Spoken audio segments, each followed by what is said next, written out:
দেখো গাইস, তোমাদের সাথে একটা ব্লগ শেয়ার করছি। এখানে আমার বার্থডে আছে, তাই জন্য আমার ননদ বেলুনগুলো সাজাচ্ছে।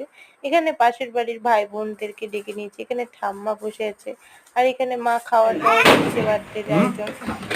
আর তারপরে আমি আমার ফ্রেন্ডদেরকে, আমার ফ্রেন্ডের হাজবেন্ড সবাইকে ডেকে নিয়েছি।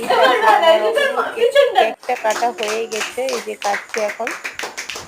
তো কেকটা কেটে নিচ্ছি। তারপরে আমি প্রথমে মাকে খাওয়াচ্ছিলাম, তো মা বলছে না না, আগে ওকে খাওয়াতে বলছিল, তোমাদের দাদা ভাইকে। তো ওইও নিচ্ছিল না, দিয়ে মা বলছে তুই আগে ওকে উঠে খাওয়া, তারপরে আমরা খাচ্ছি।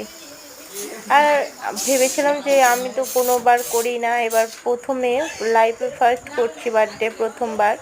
তো অনেকই এনজয় হয়েছিল, এইটুকু এনজয়টা অনেক ভালোই লাগলো। সবাই মিলে এসেছিল, ফ্রেন্ড কয়েকটা। আর ফ্রেন্ডের বর বললামই তো তোমাদেরকে। তারপরে এখানে দেখো আমার দেওর